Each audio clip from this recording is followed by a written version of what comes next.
E cosa ci prepariamo di buono oggi?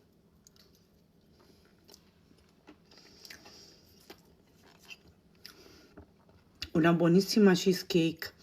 Questa qua è la cheesecake tutti i gusti, nel senso che la base e la crema va bene per qualsiasi tipo di gusto di cheesecake. Io l'ho fatta caramello e nocciole perché così me l'hanno richiesta, ma la potete fare pistacchio, Kinder Bueno, Kinder cereali, Snickers, una crema alle mandorle, quello che preferite. Come biscotto io ho usato questo qua al cacao, ma potete usare il biscotto classico semplice. Nella crema non ho aggiunto la crema spalmabile perché questa crema qua ha un bel sapore, quindi ho voluto solo lasciarla sopra, se no 2 cucchiai anche all'interno là e va tranquillamente. Quindi noi la andiamo a preparare, perché seguendo il video c'è anche la ricetta. Io nel frattempo mi finisco la mia. Noi andiamo. Io ho frullato dei biscotti, ho usato questo tipo di biscotto qua, questo qua con il cioccolato all'interno, è più saporito, però potete usare qualsiasi tipo di biscotto. Ho sciolto del burro a bagnomaria, prendiamo uno stampo, questo misura 24, io ci ho messo carta da forno sul fondo, ecco qua.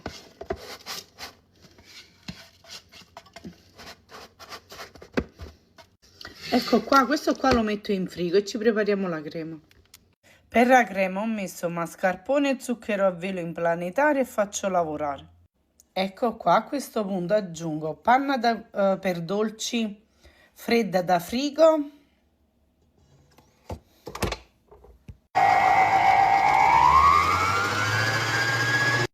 Eccola pronta la crema.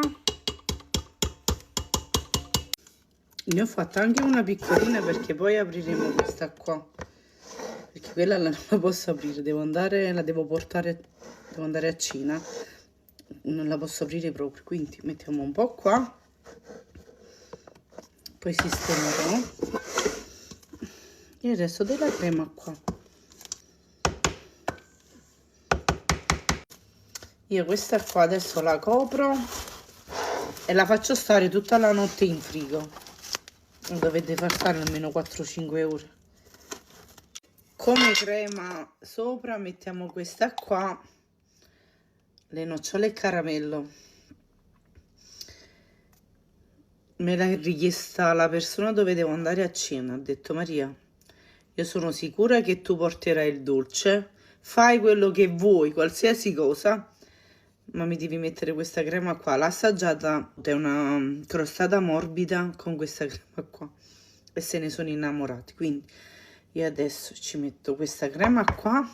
Eccola pronta, ci ho messo 2 granelle di nocciole ed è pronta. La metto un altro po' in frigo, provatela.